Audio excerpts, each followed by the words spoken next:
Hey everybody, Ray and I are going out to take advantage of our stage 3-ness here in the state of Illinois, and it's a nice day, so we're taking a walk.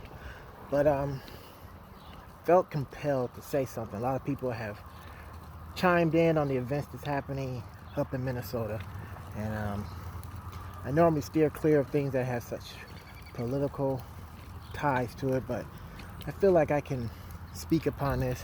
Um, Myself and my family have been on both sides of this issue. We both served in the establishment in some form or another as either police officers or personally as a member of the military, but clearly we're African American. So I appreciate the point of view of the fox, but I also understand where the hound is coming from. That being said, this is not a simple thing.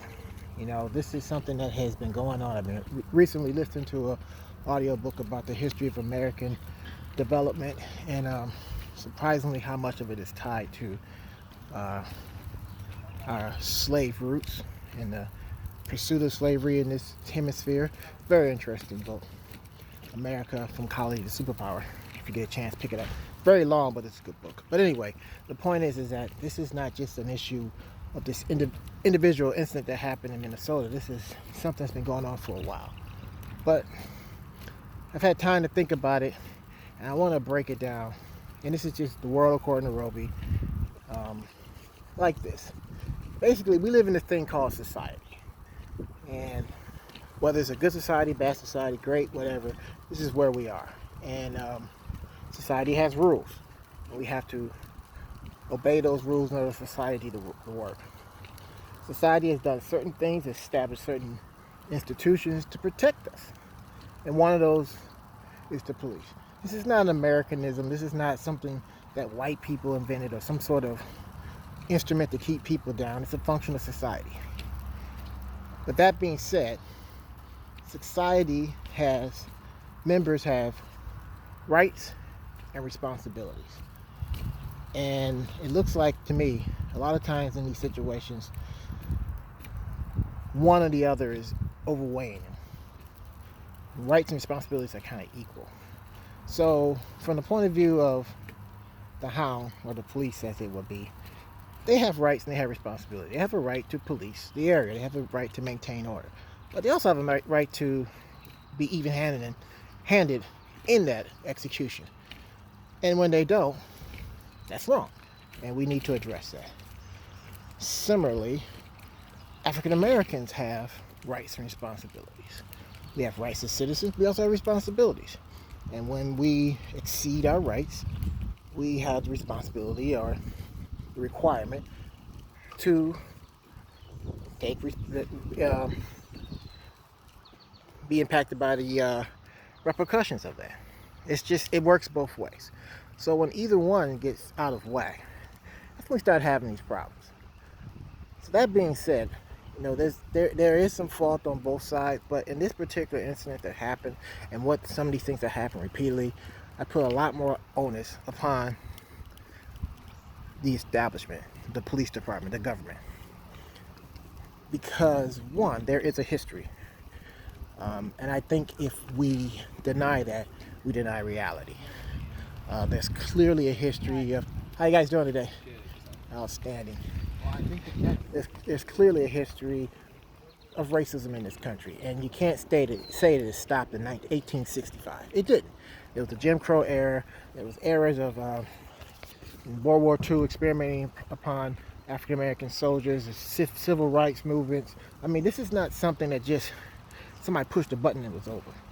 So that being said, there is a responsibility on the part of the establishment to respond to that, to be sensitive to that, to be aware of that there is an inherent distrust, among a great deal of the African American population.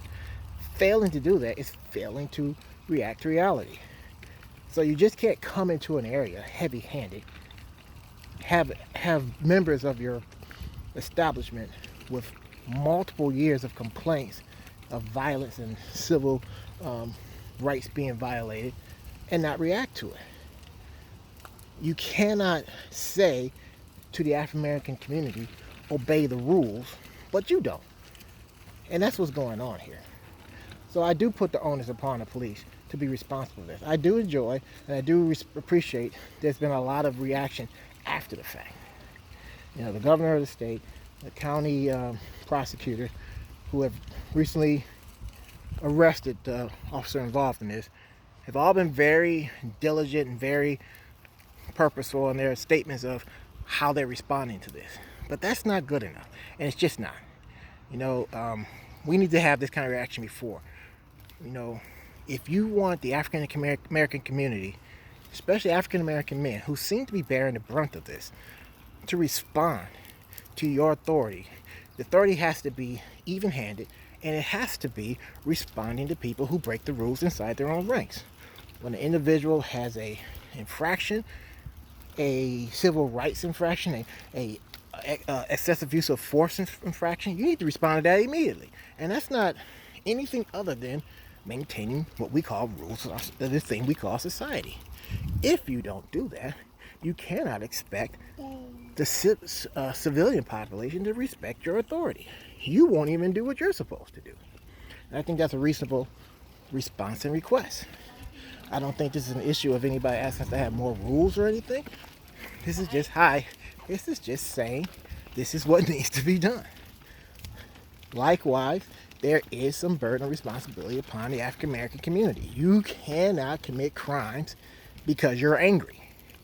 I understand that you're angry. But when you commit crimes, you are subject to being policing. You are subject to being policed fairly. And that's where we're back to the responsibility upon this establishment. We have to have fair policing. But we as black men, and let's just be realistic about it, as black men, we have to not do these things that get us into trouble, namely commit crimes. We cannot use that as some sort of excuse. But the expectation must be there that if we are involved in crime, whether it be counterfeiting or running red lights or whatever it is, that we met with equal justice, not terminal force. Until that happens, we're going to have flare-ups like this. And we can pretend like it's not that important all day long. But it's going to continue to happen. It is that simple. If you want one party to act within their rights, then you must act within your responsibilities. African American and police officers. Don't get it wrong, because the establishment, the police department, has lethal force at their discretion to use when they think that they are in danger of their life or the lives of others. They have an extra responsibility to use that wisely and even-handedly. That's where we are right now. Until we get to that point, and this is not, and I'm tired of seeing things like that, we need to have a town hall or some sort of meeting or a CNN special about how horrible it is for black people being treated in the United States. We need to just do it.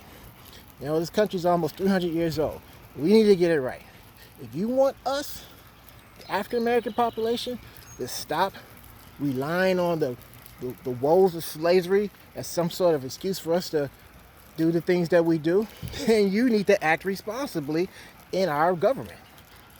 You'd have to go no further than cities with large black populations to see the huge divide between the two. And we have to do our part, so does the government. I appreciate any comments that you have, but I know this is kind of, we usually get in our respective corners, and you know, if you're blue lives, you're on that side, you're on black lives, you're on that side. But I think until we realize that both people have rights and responsibilities, this problem will linger. Thank you.